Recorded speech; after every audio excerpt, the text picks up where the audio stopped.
We're only one day into Dallas Cowboys training camp, and there's already so much to talk about. From Jerry Jones, Stephen Jones, and Dak Prescott exchanging blows to actual football takeaways tonight. We'll try to discuss it all. Ladies and gentlemen, let's get to it. Here we go.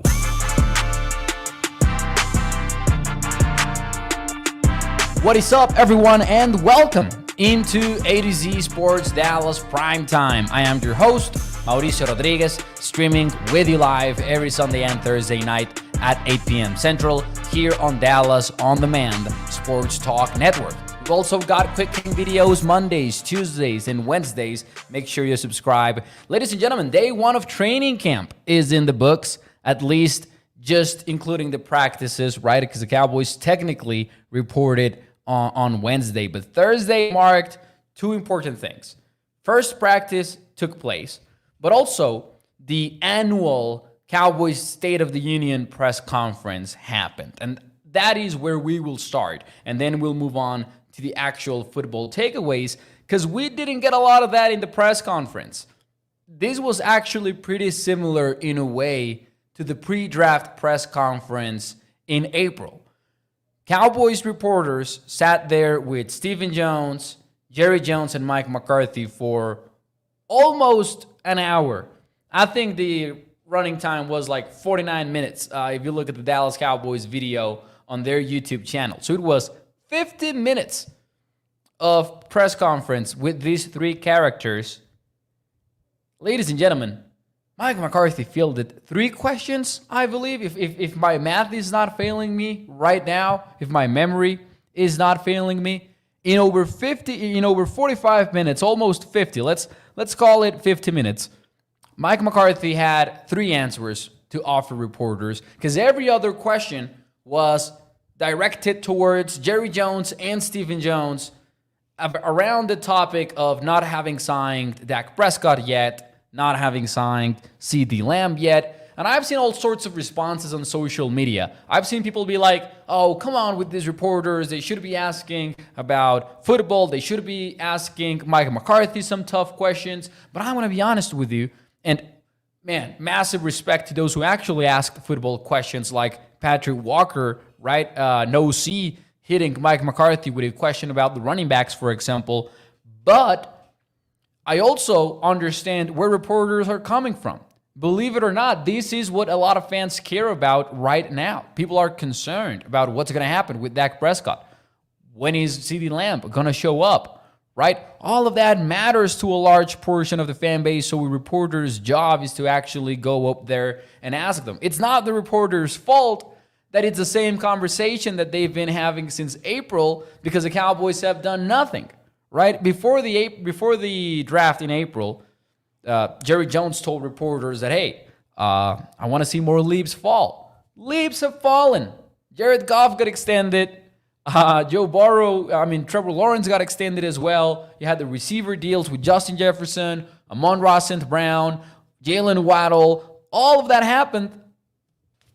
Cowboys didn't do anything. So naturally, you get to Oxnard, and the questions are going to be along the same lines. Now, here are the big takeaways, because otherwise you would probably be watching the press conference. Here are the big takeaways, because those 50 minutes, a bunch of it, as Cam says here in the chat, a bunch of it was nothing, right? There was a lot of words said and very few things to actually take away. I think the big one was Jerry, number one, saying that, hey, he does not expect Dak Prescott to be anywhere else other than Dallas beyond 2024. Let me get you the actual exact quote, because I've got it somewhere in here. But Jerry Jones talking about the future of Dak Prescott, he seemed optimistic still. And the actual quote was, I do not think that this will be his last year with the Cowboys at all. The interesting part, though, beyond that, was that he added some praise to Dak, right? He said, I want to say it hadn't been clear of how much we appreciate what Dak Prescott has meant to this team in a positive way, and the players do play better when he's out there. His teammates play at a higher level. There is no question about it. He added, though, interestingly, he said, but believe it or not, in my life, I've had a lot of things I wanted that I couldn't get because I couldn't afford it. Listen, that's probably Jerry being up there on the stage trying to negotiate a bit, but it also might be doing some prep work in case this does not get done, right? And prepping Cowboys Nation for the fact that, hey, these actually might not get done because it's going to be pretty expensive and maybe they actually cannot afford it, or maybe they don't want to do it. But Jerry Jones dropping that condition there in that praise for Dak Prescott was interesting. There's another part during the Jerry Jones press conference where he's like, yeah, it's all in for Dak as well, right? Like, he's got to win this playoff game. He's got to focus on that one playoff game, and we're all going to have a lot on the line. And that was like, wait, are you kind of confirming that you're not going to extend Dak before the season starts? All of this became even more interesting when Dak Prescott himself, though, took the podium, talked to reporters, and had perhaps one of the most interesting moments in any Cowboys interview this entire year. I'll let you listen to that clip in a moment here. Dak Prescott, in my opinion, sending a message to the Cowboys front office that they should be taking as a warning going into the 2024 NFL season. I need to alert you, I think the volume is pretty low on this one. So here we go. Let's play this clip on 3, 2, and 1. It's a two-way street that they have once, I have once. I think I've deserved that. Understanding that this is a business, and obviously I want to be here. Talking about growing up, this is where I've become a man. So, but at the end of the day, it's a business, and when I'm gonna say it, I want to be here, but when you look up, all the great quarterbacks I watched played for other teams. So my point in saying that is that's not something to fear. That may be a reality for me one day, may not be my decision. So that's the freedom that I have is be where your feet are, make the most of it, be confident in yourself, make your team better.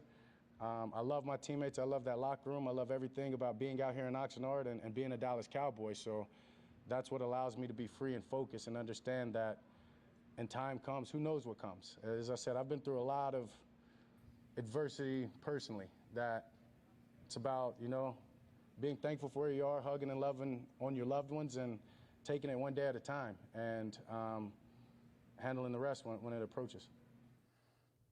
Oh, man.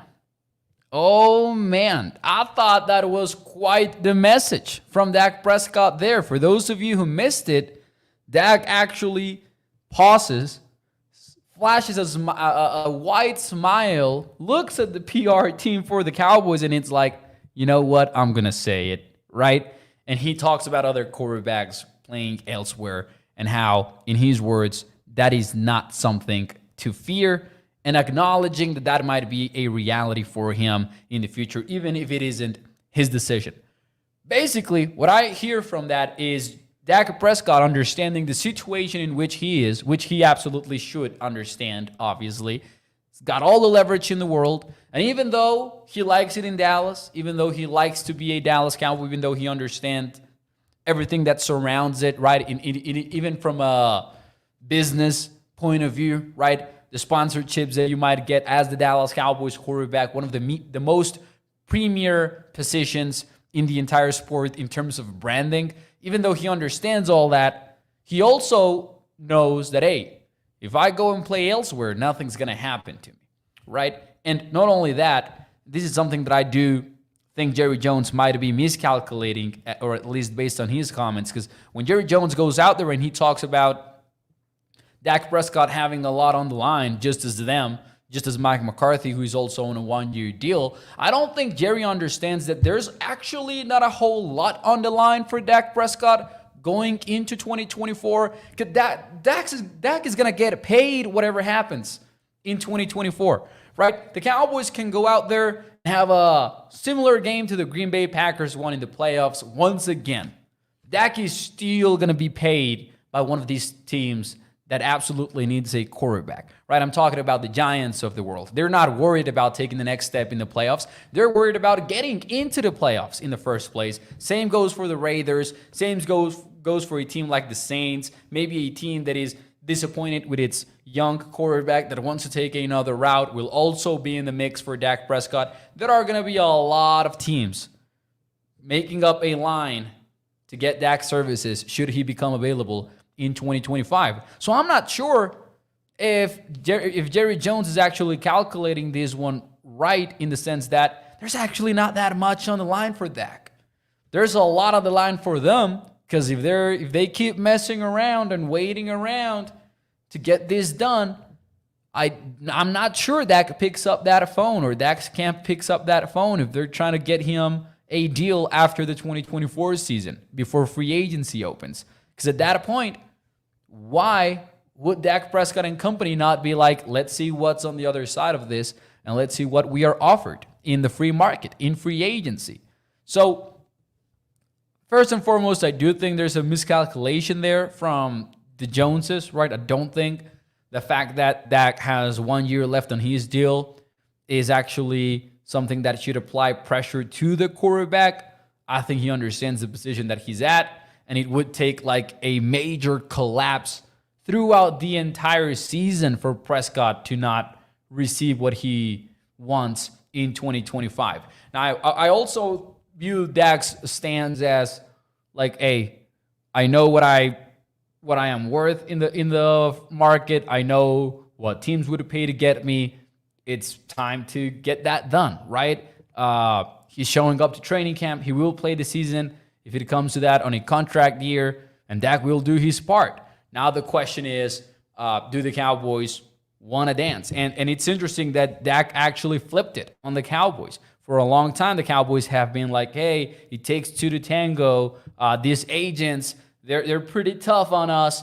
They don't even let us talk to the players, blah, blah, blah. Now Dak is like, hey, it's a two-way street. They have wants, I have wants, right? It's absolutely a different approach from Prescott in this particular moment that we just showed versus what we hear from him most of the time, right? Mostly when Dak talks about the contract, he's always along the lines of, hey, listen, I let my agent handle it, or the money will take care of itself. For the most part, is that kind of lines. It's not, yeah, I'm not afraid of leaving, because that's what Dak is saying right now. He had a moment like this earlier in the offseason at a charity event in the thick of the offseason, but I think that today was a pretty strong statement to make on the same day that Jerry's being like, hey, I love Dak, but I might not afford it, right? I might not be able to afford it. Now, speaking of that, Cowboys did lie a little bit, and I'll get into the comments in a little bit here in the show. By the way, thank you for being here. Hit the like button for me if you enjoy the Cowboys content. Takes half a second to hit that thumbs up, and it helps out a lot. But before I get to the comments, I do think the Joneses are kind of lying to fans directly. There's a point in the press conference where Stephen Jones is like, you know, if we pay Dak and we pay Micah and we pay CD, and they said that both of them are looking to be the highest paid non-quarterback in the entire NFL, obviously talking about Parsons, obviously talking about CD, they throw out two interesting numbers. They say they're going to take up 70-80% of our payroll. That does not make sense. And I think they know it too. I think they absolutely know it.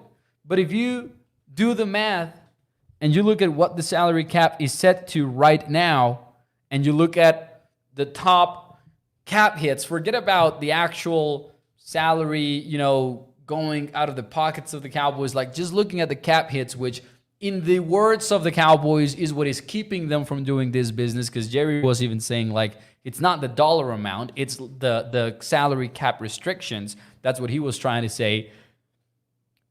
You just don't get to 70%, 80% of the cap space, even if you pay top dollars to all of these players. If you pay Dak $60 million, if you pay Micah and CD a combined $70 million, which would be 35 per, which is more or less what their prices are likely going to end up being.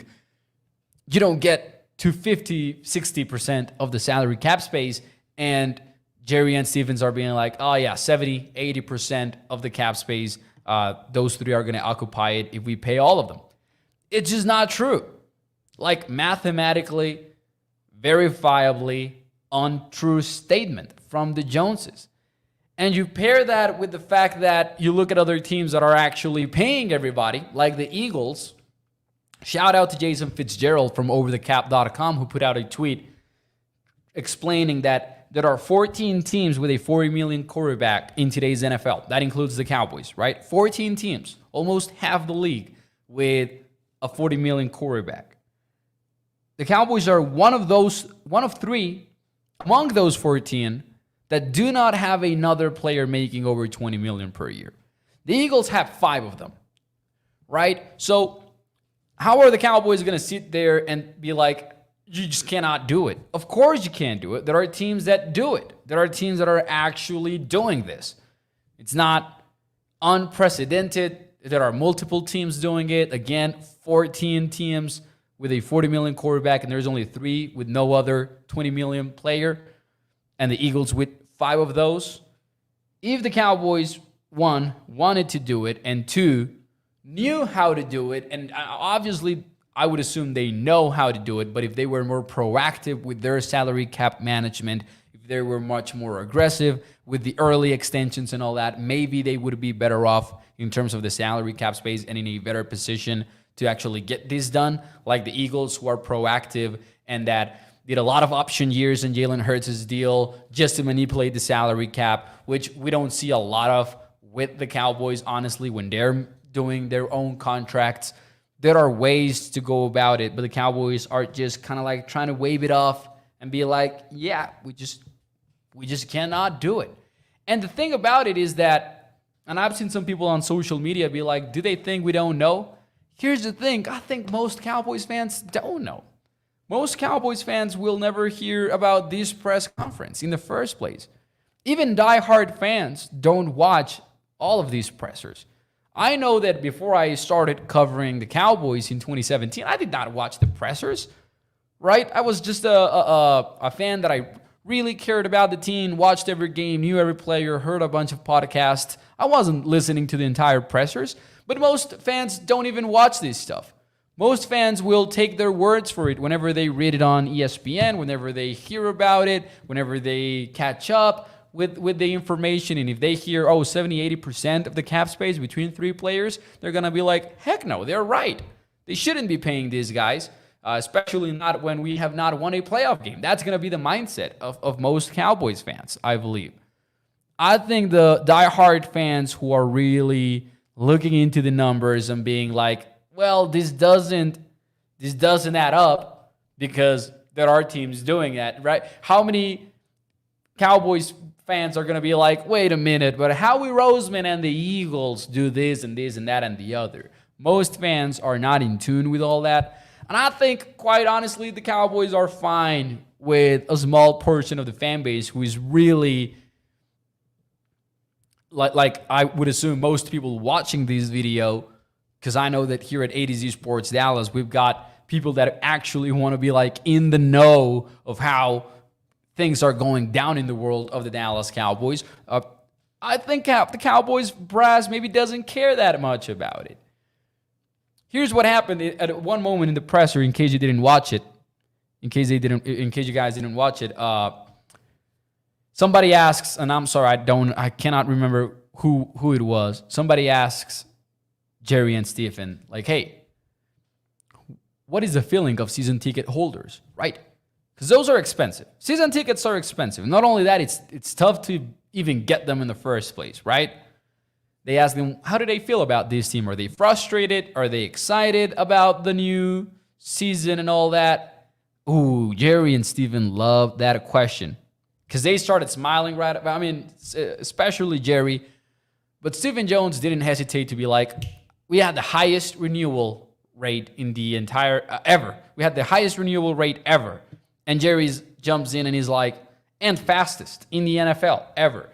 And then Stephen, to his credit, kind of like tries to steer back the conversation into what the conversation was about. And he was like, but of course we are disappointed of not getting the results, blah, blah, blah. Shortly afterwards, Jerry kind of like redirects it to the season tickets. And he's like, you know, we do these NFL meetings where they put up these presentations where the details are anonymous, but the numbers are there. And the Cowboys are so far ahead of everybody in the NFL. It was kind of like, man, I don't know if this is the kind of stuff you want to be saying in the first press conference for training camp where everybody is worried about the team and everybody's kind of like accusing you of you. I mean, because I think that's a long time narrative, right? This accusation that the Cowboys don't want to win. They want to make money. I think there's some exaggeration to that, but I don't think that's what you want to be bragging about on a press conference when the fan base is this frustrated. Because I just don't know if like season ticket holders renewing their season tickets is a good measure as to fan happiness. I mean, and I say this from a point of view where, man, I talk to Cowboys fans on the daily, whether it's like here through the chat on Primetime, on Twitter, on Facebook comments, on my Facebook page in Spanish, which is called Primero Cowboys. Like, we know how frustrated this fan base is. It seems to me that I cannot tweet anything training camp related or react to a training camp clip without fans on the mentions being like, man, who cares? Like, I'm not feeling hyped or anything. Or you know, that's a true sentiment, I would say, of the fan base. So it was kind of weird of them to take that route during the press conference. We're going to talk some football, though, in a minute here. Let me get into the comments for a little bit because I haven't said hi in a while. Let me say hi here in the chat very quickly. Shout out to everyone who is joining us on Facebook, like Alex Gomez, or we've got some people joining us on YouTube as well, like Katharina, reminding people to let's get that like button hit, please. Brian Thompson says renewing season tickets for loyal fans has nothing to do with how they feel. Exactly. Right? Rico says they all in the video. Man, Jerry Jones said all in a whole lot on that press conference. Rex Morgan says the pressers? You mean the presser? See what you did there. Dano says there will be teams for a quarterback, but it's the same when Cousins signed with Atlanta this year. Yeah, it's going to be a very lucrative opportunity for Dak if he does hit free agency at the end of the day. Alan Martin says we got Trey Lance. Goodbye, Dak. Built around Lamp, says Alan Martin. But even if that is the logic, which, man, I really don't think the Cowboys want to take that route. Say it was a logic, right? Say that the Cowboys, let's make this up for a moment. Let's dream about it. I mean, or let's go to dreamland for this to make a little bit more sense. Let's say that the Cowboys were actually all in on Trey Lance, which they're not because they didn't pick up the fifth-year option. They didn't extend him. They don't control like whatever is going to happen with Trey Lance unless they want to franchise tag him, which they obviously won't in 2025. But let's say that they were for a moment, and you wanted to build around CD Lamb. CD Lamb is holding out. CD is not paid either. They haven't done any of these two deals, so this is not even like, oh yeah, we're tired of Dak, so we're not gonna pay him, right?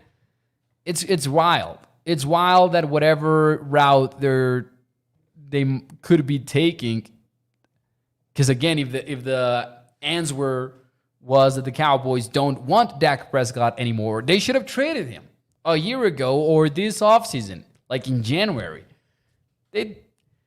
Whatever argument you want to make, like, hey, Dak's not good enough, so they should get rid of him, or Dak's obviously a top 10 quarterback, they should stick with him. They are not doing things in an ideal way, whichever route you want them to take. It's weird. Catherine says that's a nightmare mode to even talk about it. El Pipiti Pau, shout out to him. He says Lance got to prove himself. Man, Lance is in a situation where let's see what he is. Let's see if he can bench Cooper Rush in the first place. Because remember what we talked about last week? That has yet to happen. Trey Lance QB2 is yet to happen. We're not close to this being Trey Lance's football team. Not even close. I agree with Maurice White here. Oh, shout out to Maurice, by the way. My tocayo. He says, hey, Mo, it's Mo. Nice. Guys, Dak has all the ability in the world to make this run, but it's like anything, it won't happen until it happens. We keep showing up in the playoffs. We will make our breaks. Let's get these guys signed. And I agree with Maurice. I also will say, I think the frustration for a lot of fans comes from not trying to get that super roster with a few pieces that you could add, like the 49ers do or the Eagles do, and some other NFC teams have done in the past, like the LA Rams, right? Anyways, let's turn the page a little bit on that presser. Let's talk some actual football knowledge that we learned from today's training camp and from the people who were there, people who have been reporting from Oxnard, California. Shout out to all of them, man. Shout out to all of the beat writers, all of the reporters that are out there getting the work in.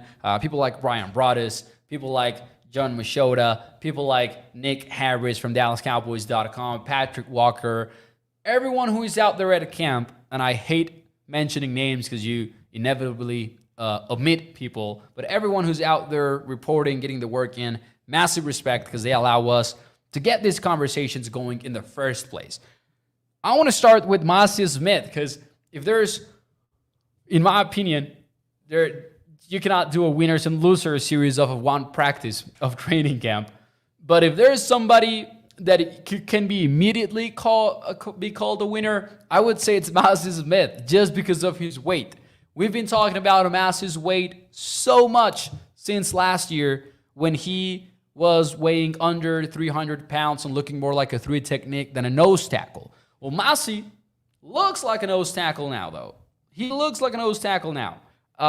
Let's see if I can actually get you a picture in here very quickly just so we can kind of get on the same page in case you did not watch any Mazi Smith clips. This is not going to be a great picture, sorry, but I didn't load one up in time, so I just took a random screenshot from my computer. But Mazi Smith, by multiple accounts, looks bigger. That is important. Forget about the scale for a moment. People are saying, like, immediately, he looks bigger. And this picture is from a clip from a Patrick Walker, from Patrick Walker from the DallasCowboys.com website. Obviously, you guys know him. No C, voice of the star, one of the greats. Mazi Smith out there working with the Jets and looks bigger.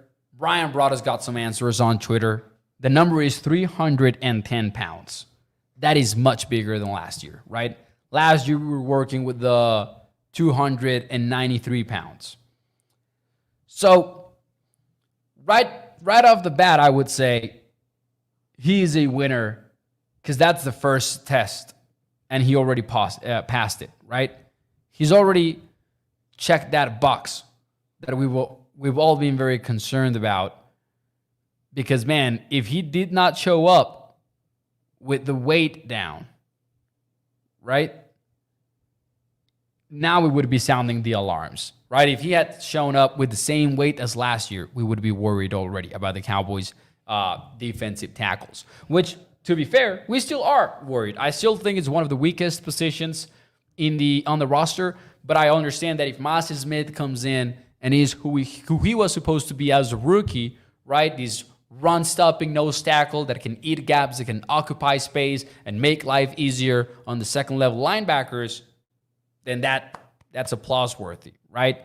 And obviously, he's going to raise the bar for the defensive tackle room. I think that was the biggest takeaway. One of the biggest takeaways, and this came from hearing Stephen Jones talk. Hey, man, the chat is wilding right now. Shout out to you guys. But hey, sorry if I had a pause moment. But Stephen Jones was talking about the offensive line and Tyron Smith, leaving in free agency. You had Tyler Viadish leaving in free agency. And we've been wondering, is it going to be Cooper Beebe or is it going to be Brock Hoffman at center? And lately, we've also been wondering, hey, is Tyler Guyton week 1 starter at left tackle? Because there's been some whispers that, hey, maybe it's not going to be Guyton right off the bat. Turns out that Chuma Edoga was actually the starting left tackle in practice, and Brock Hoffman was the starting center. But you do got to question, is this one of those scenarios where they're like making the rookies earn it? Or is this the actual depth chart the coaching staff is expecting for week 1 of the regular season? What I will note is that Stephen Jones explicitly said that they're confident in the offensive line because they've got Cooper Beebe and Tyler Guyton coming in, and that they expect them to step up to the plate. So that was like a very explicit and specific comment from Stephen Jones, where you're like, oh, they're ready to go with Beebe and Guyton. So chances might be that, hey, maybe they are really just trying to get the rookies to earn the job, and Chuma is inevitably going to be benched, and the same for Brock Hoffman. We will find out, though. Early reports from the practice is that Cooper Beebe was struggling with the shotgun snaps, so we got to wait and see if that's kind of like a day one thing or if he's going to struggle with it throughout camp. But in my opinion, based on what Stephen Jones said, it is the front office's desire, at least, to have those rookies involved with the offensive line immediately. Now, personally, I like that. Personally, that's what I would like to see. Week 1, give me the rookies on the offensive line.